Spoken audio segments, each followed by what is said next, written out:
यो रेडियो नेपाल हो। अब श्रेया नेपालबाट समाचार सुन्नुहोस्। शुरूमा प्रमुख समाचार।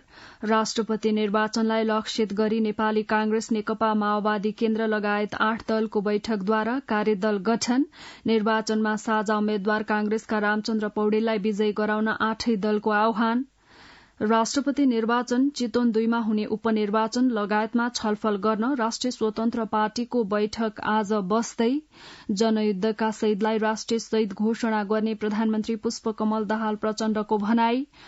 पश्चिमी वायुको प्रभावका कारण काठमाडौँ उपत्यका लगायत देशका विभिन्न स्थानमा लामो समयपछि हिजो वर्षा, उच्च पहाड़ी भूभागमा हिमपात र इटालीको तटीय क्षेत्रमा आएको आँधीका कारण डुङ्गा डुब्दा 59 आप्रवासीको मृत्यु।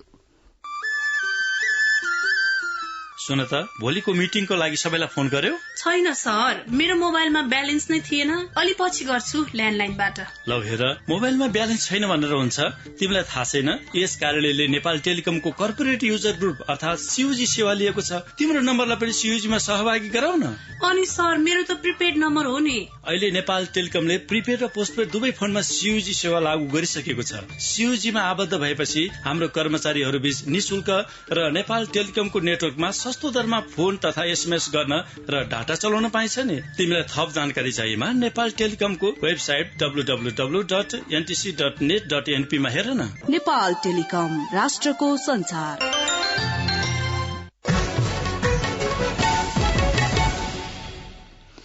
अब समाचार विस्तारमा। नेपाली कांग्रेस, नेकपा माओवादी केन्द्र लगायत 8 दलको बैठकले राष्ट्रपति निर्वाचनका साझा उम्मेद्वार नेपाली कांग्रेसका रामचन्द्र पौडेललाई विजयी गराउने निर्णय गरेको छ। बैठकले सबै दललाई राष्ट्रपतिको निर्वाचनमा नेपाली कांग्रेसका उम्मेद्वार पौडेललाई सहयोग गर्न आह्वान समेत गरेको हो। राष्ट्रपति निर्वाचनलाई लक्षित गरी 8 दल सम्मिलित कार्यदल पनि गठन गरिएको छ। प्रधानमन्त्री निवास बालुवाटारमा आइतबार साँझ बसेको बैठकले कांग्रेस उपसभापति पूर्णबहादुर खड्का नेतृत्वको कार्यदल गठन गरेको हो। कार्यदलमा माओवादी केन्द्रका महासचिव देव गुरूङ, एकीकृत समाजवादीका महासचिव बेदुराम भूषाल, जनता समाजवादी पार्टीका वरिष्ठ नेता राजेन्द्र श्रेष्ठ, जनमत पार्टीका नेता अब्दुल खाँ, लोकतान्त्रिक समाजवादी पार्टीबाट शरद सिंह भण्डारी, नागरिक उन्मुक्ति पार्टीका अध्यक्ष रंजिता श्रेष्ठ चौधरी र राष्ट्रिय जनमोर्चाबाट चित्रबहादुर केसी हुनुहुन्थ्यो। कार्यदलमा रहेका सदस्यले राष्ट्रपति निर्वाचनमा आफ्नो पार्टीको जिम्मा लिनुपर्नेछ। बैठकले ही फागुन 23 गते भित्र गठबन्धनमा आबद्ध सबै दलका सबै सांसदहरूलाई काठमाण्डु आउन निर्देशन दिने निर्णय पनि गरेको जसपाका वरिष्ठ नेता राजेन्द्र श्रेष्ठले जानकारी दिनुभयो। त्यसै गरी बैठकले फागुन 18 गते संघीय सांसदलाई अभिमुखीकरण दिने र 19 गते सातै प्रदेशमा निर्वाचन लक्षित कार्यक्रम गर्ने निर्णय गरेको छ। कांग्रेस, माओवादी केन्द्र, जनता समाजवादी पार्टी, एकीकृत समाजवादी, लोकतान्त्रिक समाजवादी पार्टी, जनमत पार्टी, नागरिक उन्मुक्ति पार्टी र राष्ट्रिय जनमोर्चाका शीर्ष नेताहरूको बैठकमा उपराष्ट्रपतिको निर्वाचन, पछिल्लो समय विकसित राजनीतिक घटनाक्रम, सत्ता साझेदारी लगायतका विषयमा पनि छलफल भएको थियो। बैठकमा प्रधानमन्त्री तथा माओवादीका अध्यक्ष प्रधानमन्त्री पुष्पकमल दाहाल प्रचण्ड, महासचिव देव गुरूङ, कांग्रेस सभापति शेरबहादुर देउवा, वरिष्ठ नेता रामचन्द्र पौडेल, उपसभापति पूर्णबहादुर खड्का, जसपा अध्यक्ष उपेन्द्र यादव, नेकपा यसका नेता घनश्याम भूषाल, लोसपाका अध्यक्ष महन्त ठाकुर, नागरिक उन्मुक्ति पार्टीका अध्यक्ष रंजिता श्रेष्ठ, नेत्री एलिजा गौतम लगायत सहभागी हुनुभएको थियो। निर्वाचन आयोगले शनिबार राष्ट्रपतिको मनोनयन दर्ता र फागुन 25 गते राष्ट्रपतिको निर्वाचनको तालिका तय गरेको छ। प्रधानमन्त्री पुष्पकमल दाहाल प्रचण्ड अति कम विकसित मुलुकहरू एलडीसीको सम्मेलनमा भाग लिन आउँदो शुक्रबार कतार जाने कार्यक्रम स्थगित भएको छ। राष्ट्रपति निर्वाचन लगायत राजनीतिक कार्यक्रमका कारण भ्रमण स्थगित भएको प्रधानमन्त्रीको सचिवालयले जनाएको छ। त्यसै गरी परराष्ट्र मन्त्री विमला राई पौडेलको जेनेभा भ्रमण पनि स्थगित भएको परराष्ट्र मन्त्रालयले जनाएको छ। परराष्ट्र मन्त्री पौडेल जेनेभामा मानवाधिकार परिषदको बैठकमा सहभागी भएर कतारको दोहामा हुने एलडीसीको सम्मेलनमा भाग लिन हिजो जाने कार्यक्रम रहेको थियो। प्रधानमन्त्री पुष्पकमल दाहाल प्रचण्डले राष्ट्रपतिमा सर्वसम्मत हुनु राम्रो हुने बताउनु भएको छ। गोर्खाको बारपाक सुलीकोट गाउँपालिकामा हिजो आयोजित बारपाक सुलीकोट रनिङ सील्ड प्रतियोगिता समापन तथा शहीद बेपत्ता परिवार सम्मान कार्यक्रमलाई सम्बोधन गर्नुहुँदै प्रधानमन्त्री दाहालले राष्ट्रपतिमा सर्वसम्मत निर्वाचित भए राम्रो हुने बताउनुभयो। उहाँले राष्ट्रपतिमा सर्वसम्मत निर्वाचित हुने परिस्थिति निर्माणका लागि 8 दल एक ठाउँमा उभिसकेको र एमाले लगायतका दलहरूसँग छलफल चलिरहेको जानकारी दिनुभयो। प्रधानमन्त्री प्रचण्डले आफ्नो जीवनको बाँकी कार्यकाल सुशासन र विकासका लागि समर्पित गर्ने पनि बताउनुभयो। प्रधानमन्त्री निवास बालुवाटारमा जनयुद्धका शहीद तथा बेपत्ता योद्धाका परिवारहरूसँग भएको अन्तर्क्रिया कार्यक्रममा प्रधानमन्त्री पुष्पकमल दाहाल प्रचण्डले जनयुद्धका शहीदहरूलाई राष्ट्रिय शहीद घोषणा गर्ने बताउनु भएको छ। प्रधानमन्त्री प्रचण्डले नेपालको राजनैतिक परिवर्तनमा योगदान गर्ने शहीदहरूको उच्च सम्मानसहित राष्ट्रिय शहीद घोषणा गर्ने तयारी भइरहेको जानकारी दिनुभयो। प्रधानमन्त्री प्रचण्डले सत्य निरूपण तथा मेलमिलाप सम्बन्धी विधेयक अन्तिम चरणमा पुगेको जानकारी दिँदै शान्ति प्रक्रियाका बाँकी कामहरू छिट्टै सम्पन्न गरिने बताउनुभयो। उहाँले जनयुद्धका शहीदहरूको सम्मान र सन्ततिहरूको शिक्षा दीक्षाको काम कानून बनाएर गरिने पनि बताउनुभयो। अन्तर्क्रियामा शहीद तथा बेपत्ता परिवारको तर्फबाट अधिवक्ता एकराज भण्डारीले जनयुद्ध दिवसलाई राष्ट्रिय दिवस मनाएर प्रधानमन्त्रीले देशभरिका शहीद र बेपत्ता परिवारलाई सम्मान गर्नुभएको बताउनुभयो। राष्ट्रिय प्रजातन्त्र पार्टीका तर्फबाट सरकारमा सहभागी मन्त्रीहरूले राजीनामा दिएपछि खाली भएको मन्त्रालयको कार्यभार प्रधानमन्त्री पुष्पकमल दाहाल प्रचण्डले सम्हाल्नु हुने भएको छ। राष्ट्रपति विद्यादेवी भण्डारीले प्रधानमन्त्रीको सिफारिशमा हिजो विभिन्न 3 मन्त्रालयको कार्यभार प्रधानमन्त्रीले नै सम्हाल्ने गरी तोक्नु भएको राष्ट्रपति कार्यालयका प्रवक्ता सागर आचार्यले जानकारी दिनुभयो। राप्रपाका तर्फबाट सरकारमा सहभागी मन्त्रीले शनिबार प्रधानमन्त्री प्रचण्ड समक्ष राजीनामा दिनुभएको थियो। राष्ट्रपति निर्वाचन एवं चितवन 2 मा आगामी वैशाख 10 गते हुने उपनिर्वाचनको तयारी लगायत विविध विषयमा छलफल गर्न राष्ट्रिय स्वतन्त्र पार्टीले आज केन्द्रीय समिति बैठक बोलाएको छ।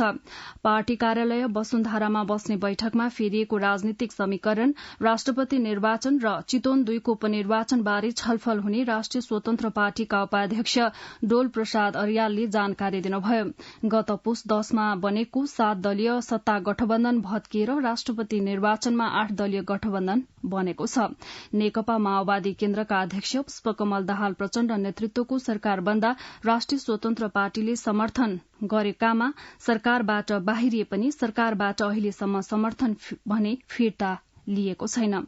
राष्ट्रपतिको निर्वाचनका लागि कांग्रेस वा एमालेका उम्मेद्वारको प्रस्तावक वा समर्थकमा राष्ट्रिय स्वतन्त्र पार्टी बसेको छैन। केन्द्रीय समिति बैठकबाट उक्त दलले त्यसबारे स्पष्ट नीति तय गर्ने बताइएको छ।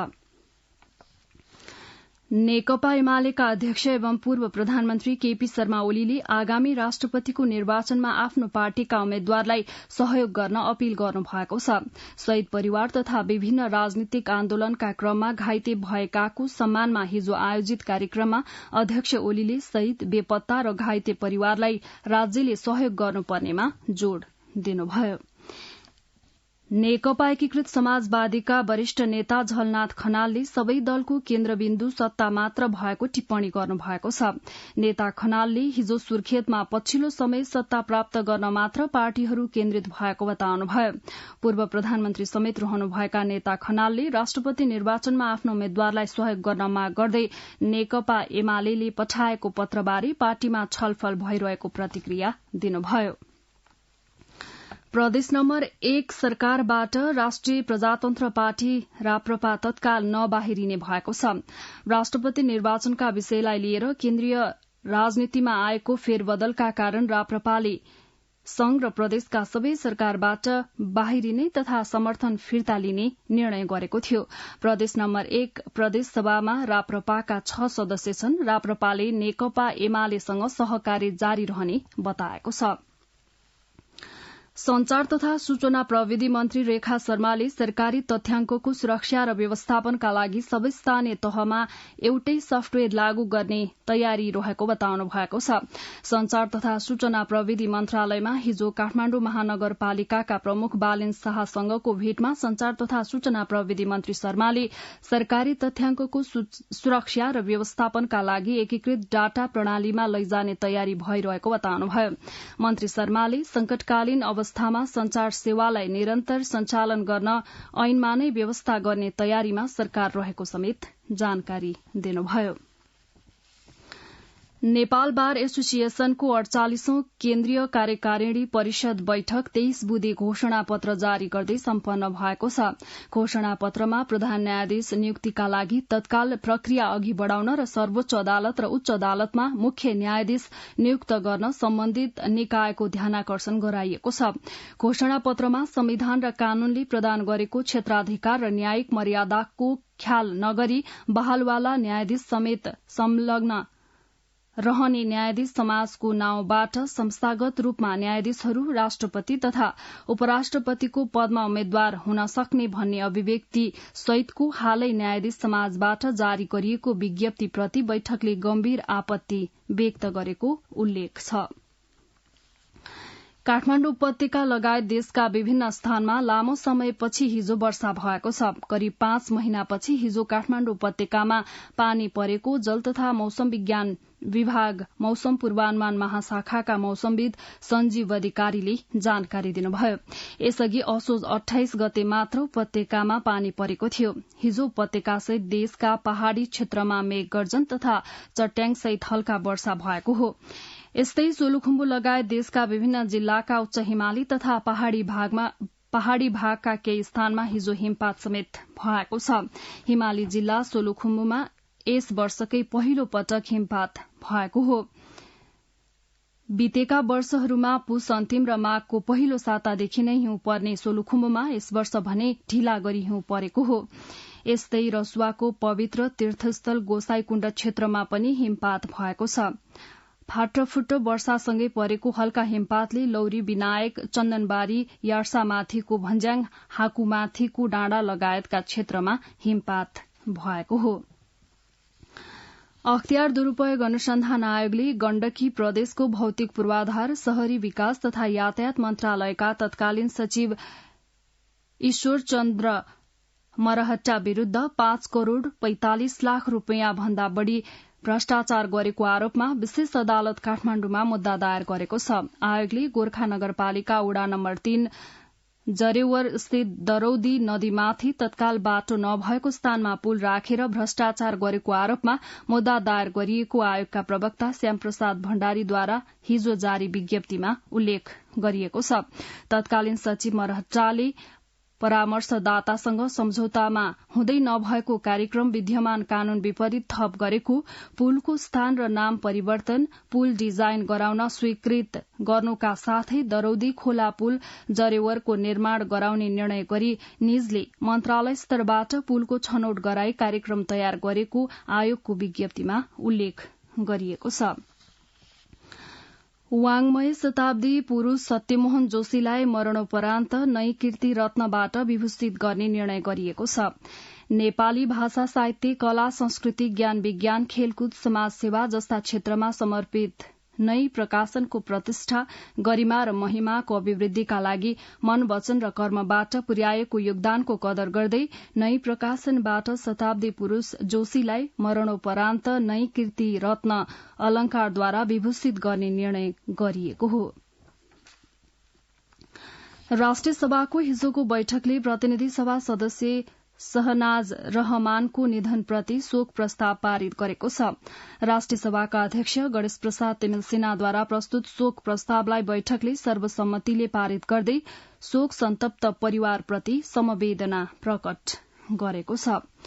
सुनसरी मोरङ सिंचाई आयोजनाका संरचना लामो समयसम्म मर्मत सम्भार र पुनर्निर्माण नगरिँदा जीर्ण बन्दै गएका छन्। 2 जिल्लाका करिब 68,000 हेक्टर जग्गामा सिंचाई सुविधा पुर्याउँदै आएको नहरको संरचना समयमै पुनर्निर्माण नगर्ने हो भने आगामी दिनमा सिंचाई नै प्रभावित हुने देखिएको छ। मोरङबाट संवाददाता कुमोद अधिकारीको रिपोर्ट। लामो समय अघि निर्माण गरिएको मोरङ सुनसरी सिंचाई आयोजनाका संरचना जीर्ण बन्न थालेका छन्। मोरङ र सुनसरी जिल्लाका 68,000 हेक्टर जग्गामा सिंचाई सुविधा पुर्याउँदै आएको नहरका संरचना पुरानो भएपछि त्यसलाई पुनर्निर्माण नगर्दै जाने हो भने आगामी दिनमा सिंचाई समेत प्रभावित हुने देखिएको छ। 53 किलोमिटर मूल नहर, 400 किलोमिटर शाखा नहर, प्रशाखा नहर तथा कुलो कुलेसो गरी सो आयोजनाको नहरको लम्बाई 1500 किलोमिटर भन्दा बढी रहेको छ। नेपालकै सबैभन्दा पुरानो र ठूलो सिंचाई आयोजना आगामी भविष्यसम्म सञ्चालनका लागि वृहत निर्माण र सुधार आवश्यक रहेको सुनसरी मोरङ सिंचाई आयोजना विराटनगरका प्रमुख भेलानन्द यादवको भनाइ छ। भारत सरकारले 1970 मा निर्माण गरे, त्यसपछि 1975 मा नेपाल सरकारलाई हस्तान्तरण भएको योजना कति वर्ष पहिलेको यो योजना हो। त्यो बेलाको प्रविधि अनुसार सबै जसो स्ट्रक्चरहरू इटाले बनाइएका छन्। त्यसैले धेरै स्ट्रक्चरहरू पुराना जीर्ण अवस्था, यो मूल समस्या हो। अब यसको व्यवस्थित तरिकाले मरम्मत समार पुनर्निर्माण त्यो आवश्यक भइसकेको छ यो योजनाको लागि। आयोजनाको संरचना पुनर्निर्माणका लागि ठूलो बजेट आवश्यक हुन्छ। कार्यालयलाई उपलब्ध गराइएको बजेट अनुसार आवश्यक र जोखिमपूर्ण स्थानमा आफूहरूले काम गरिरहेको आयोजना प्रमुख यादवले बताउनुभयो। अवस्थाहरूलाई हेरेर कम समयमा र जोखिमपूर्ण ठाउँहरू पहिले नै हामी पहिचान गरेर राखेर त्यो अनुसार हामी काम गरिरहेका छौँ। संरचनाहरू पुरानो भएपछि प्रत्येक वर्ष वर्षायाममा त्यस्ता संरचनामा क्षति पुग्ने गरेको छ। आयोजनाका झमनपुर शाखा अध्यक्ष सन्तोष शाहले किसानको खेतबारीमा सहज रूपले सिंचाई पुर्याउन नहरको पुनर्निर्माण आवश्यक रहेको बताउनुभयो। किसानको फाइदाको लागि र नहरको जीर्णोद्धारको लागि यो जति स्ट्रक्चरहरू छ नि तुरुन्तै पुनर्निर्माणमा जानुपर्छ, किनभने यसले वार्षिक रूपमा काहीँ न काहीँ क्षति भइरहेछ। त्यो जोखिम मोलेर पानी सञ्चालन गरिराख्नु परेको छ कि। सुनसरीको चतरा स्थित कोशी नदीमा आयोजनाको मूल नहरको मुहान जोडिएको छ। मूल नहरमा अहिले 57 क्युमेक पानी सञ्चालनमा आएको छ। नहरकै कारण अहिले किसान वर्षमा 3 बाली लिन सफल भइरहेका छन्। यसरी मोरङ र सुनसरीका किसानको भाग्य र भविष्यसँग जोडिएको सो नहरलाई पुनर्निर्माण र व्यवस्थित गर्न समयमै ध्यान जानु आवश्यक छ। कुमोद अधिकारी, रेडियो नेपाल, विराटनगर। कञ्चनपुरको बेलौरी छोटी भन्सार कार्यालय स्तरोन्नतिको अभावमा विगत 1 वर्षदेखि बन्द रहेको छ। भन्सार नाका बन्द रहँदा सुदूरपश्चिम प्रदेशकै प्रमुख आर्थिक, व्यापारिक र पर्यटकीय गतिविधि तथा विकासमा समस्या परेको सरोकारवाला बताउँछन्। कञ्चनपुरबाट संवाददाता हरिशचन्द्र बागको यो रिपोर्ट। 1917 सालमा सुदूरपश्चिमकै एकमात्र मुख्य भन्सारका रूपमा कञ्चनपुरको बेलौरी भन्सार स्थापना भएको थियो। सोही नाकाबाट पशु चौपाया समेत आयात निर्यात गर्न मिल्ने गरी भन्सारसँगै पशु क्वारेन्टाइन चेक पोस्ट स्थापना भएको थियो। 2019 सालमा बेलौरीबाट सदरमुकाम विस्थापित भएपछि बेलौरी भन्सार कार्यालय छोटी भन्सारका रूपमा परिणत भयो। तर पछिल्लो 1 वर्षदेखि बन्द रहेको कञ्चनपुरको बेलौरी छोटी भन्सार कार्यालय अहिले बेवारिसे अवस्थामा छ। भन्सार स्तरोन्नतिको सट्टा कार्यालयमै ताला लगाई बेवारिसे छोडिएको प्रति नागरिक स्तरबाट चिन्ता र चासो बढेको छ। इतिहासका जानकार कञ्चनपुरको बेलौरी निवासी केशवराज जोशी, जनतालाई सार्वजनिक रूपमा आश्वासन दिएको कुरालाई गम्भीरतापूर्वक नलिएर त्यसको कन्ट्रास्टमा विवादास्पद हिसाबले तालाबन्दी हुनु असाध्य कमजोर पक्ष नै भन्नु पर्यो। नेपालतर्फ बेलौरी छोटी भन्सारको स्वामित्वमा 21,555 वर्ग मिटर जमिन र 3वटा भवन छन्। नेपाल भारत बीचमा कुनै वन जंगल तथा नदीनाला नभएकोले दुवै देशले बेलौरी खजुरिया आधुनिक नाका भन्सारको प्रक्रिया अगाडि सारेको थियो। तर भन्सार कार्यालय नै बन्द हुँदा यहाँका व्यवसायीहरू मर्कामा परेको बेलौरीका व्यवसायी वीर बहादुर श्रेष्ठ कमल सुनाउनुहुन्छ। जे जति भयो पनि राजस्व असुली भइरहेको थियो। अब अहिले आएर यहाँ भन्सार छ तर कर्मचारी छैनन्। यताउतिबाट ल्याएपछि अवैध हुने भयो। भन्सारतिर ल्याउने हो भने कस्टम छैन। बेलौरी भन्सारको स्तरोन्नति गरी यथाशीघ्र पुनः सञ्चालनमा ल्याउनुका लागि आवश्यक पहल गर्न प्रतिबद्ध रहेको सुदूरपश्चिम प्रदेश सभा सदस्य दिवान सिंह विष्टको भनाइ छ। छोटी भन्सार थियो, हामीले मूल भन्सार बनाउन खोज्यौं। 74 मा त त्यो छोटी भन्सार पनि धनगढीमा गाभियो। अब सरकारले पूर्णता पाउने बित्तिकै प्रदेश र केन्द्रमा पहल गरेर पहिले त हामी छोटी भन्सार नै पुनर्स्थापना गराउँछौं, प्रक्रियामा यसलाई अगाडि बढाउँछौं। भारतसँगको 2 देशीय भन्सार नाकाका रूपमा बेलौरी खजुरिया भन्सार नाका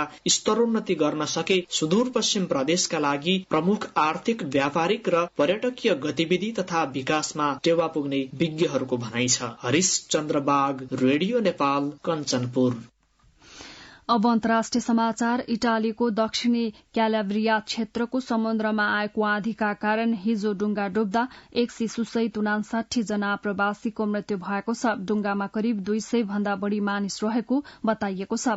त्यहाँका क्षेत्रीय गवर्नरले बालबालिका सहित दर्जनौं मानिसको डुबेर मृत्यु भएको र अझै धेरै समुद्रमा हराइरहेको बताएका छन्। करिब 80 जनालाई जीवितै उद्धार गरिएको समाचारमा जनाइएको छ। इटालियाली संचार माध्यमका अनुसार तटीय शहर क्रोटोनमा स्थानीय समय अनुसार आइतबार बिहान करिब 4 बजे डुङ्गा डुबेको थियो। अब आर्थिक समाचार।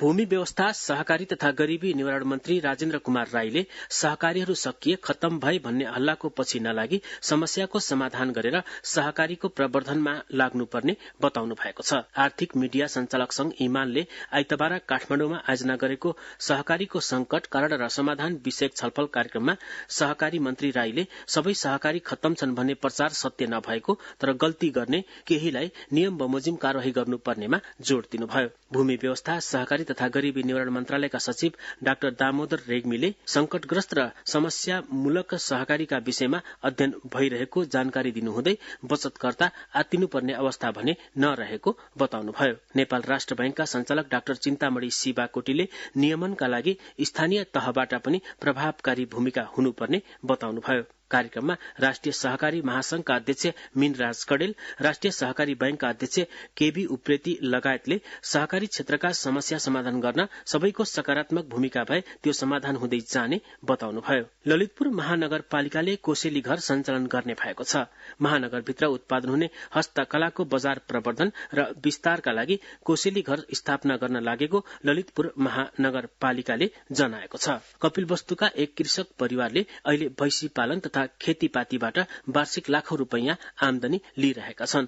कपिलवस्तुको यशोधरा गाउँपालिका वडा नम्बर 3 बहडीलवाका किसान निरञ्जन यादवको परिवारले गरेको भैँसी पालन तथा खेतीपातीबाट खर्च घटाएर वार्षिक 12 लाख भन्दा बढ़ी आमदानी गरिरहेका छन्। यस्तै बहडीलवाकै अर्का किसान दामोदर यादव, कुर्मिला मुराउ, हनुमान गौड लगायतले पनि भैँसी पालन तथा तरकारी खेतीबाट राम्रो फाइदा लिइरहेका स्थानीय कृषि प्राविधिक अनिल उपाध्यायले बताउनुभयो। नेपाल स्टक एक्सचेन्ज नेप्से परिसूचकमा आइतबार तीव्र उतार चढ़ावका बीच 4.55 अंकको सामान्य सुधार देखिएको छ। आइतबार 1963 को न्यूनतम बिन्दुसम्म झरेको नेप्से परिसूचक 4.55 अंकले बढ़ेर 2027 बिन्दुमा कायम भएको छ। आइतबार बैंकिङ, जीवन बीमा, उत्पादन तथा प्रशोधन, म्युचुअल फण्ड र व्यापार समूहको उपसूचक घटेको छ भने अरू समूहको उपसूचक बढ़ेको छ।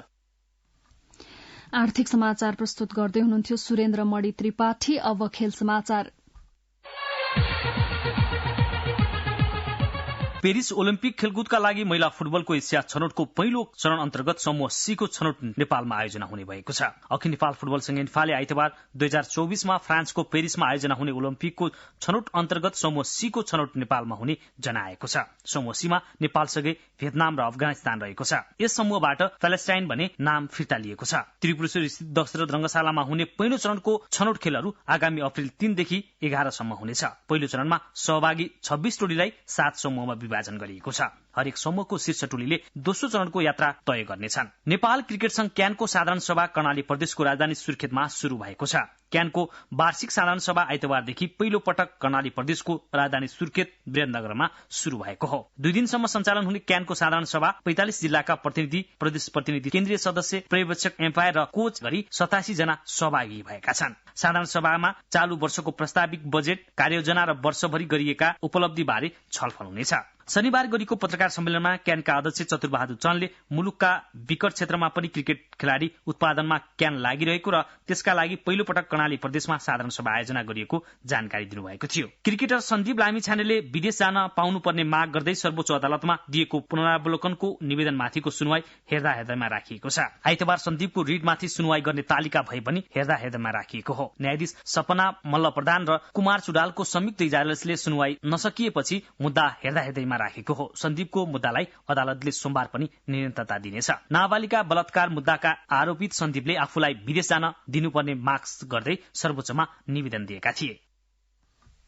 खेल समाचार प्रस्तुत गर्दै हुनुहुन्थ्यो अजय बम। अब मौसम सम्बन्धी जानकारी। आज देशभर आंशिकदेखि सामान्य बदली रहे प्रदेश 1 बागमती र गण्डकी प्रदेशका 1-2 स्थानका साथै अन्य पहाड़ी भागमा वर्षा हुने, उच्च पहाड़ी तथा हिमाली भागका केही स्थानमा हिमपात हुने र अन्य भागमा मौसम सफा रहने जल तथा मौसम विज्ञान विभागले जनाएको छ। गत 24 घण्टामा काठमाडौँ उपत्यकामा मापन गरिएको अधिकतम तापक्रम 23.3 डिग्री सेल्सियस, न्यूनतम तापक्रम 7.2 डिग्री सेल्सियस, वर्षा 3.5 मिलिमिटर। अहिले बिहानको सापेक्षिक आर्द्रता 97%। आज दिउँसो काठमाडौँ उपत्यकाको अधिकतम तापक्रम 22 देखि 24 डिग्री सेल्सियसका बीच रहने अनुमान गरिएको छ। काठमाडौँ उपत्यकामा सूर्योदय अघि बिहान 6:31 भयो भने सूर्यास्त भरे साँझ 6:03 हुनेछ। अन्त्यमा यस प्रसारणका प्रमुख समाचार फेरि एकपटक। राष्ट्रपति निर्वाचनलाई लक्षित गरी नेपाली कांग्रेस, नेकपा माओवादी केन्द्र लगायत 8 दलको बैठकद्वारा कार्यदल गठन। निर्वाचनमा साझा उम्मेद्वार कांग्रेसका रामचन्द्र पौडेललाई विजयी गराउन 8 दलको आह्वान। राष्ट्रपति निर्वाचन, चितवन 2 मा हुने उपनिर्वाचन लगायतमा छलफल गर्न राष्ट्रिय स्वतन्त्र पार्टीको बैठक आज बस्दै। माओवादी जनयुद्धका शहीदलाई राष्ट्रिय शहीद घोषणा गर्ने प्रधानमन्त्री पुष्पकमल दाहाल प्रचण्डको भनाई। पश्चिमी वायुको प्रभावका कारण काठमाडौँ उपत्यका लगायत देशका विभिन्न स्थानमा लामो समयपछि हिजो वर्षा, उच्च पहाड़ी भूभागमा हिमपात र इटालीको तटीय क्षेत्रमा आएको आँधीका कारण डुङ्गा डुब्दा 59 आप्रवासीको मृत्यु। रेडियो नेपालबाट बिहान 7 बजेको समाचार सकियो। अर्को समाचार बुलेटिन 8 बजे अंग्रेजीमा सुन्न सक्नुहुनेछ। हवस् त, नमस्कार।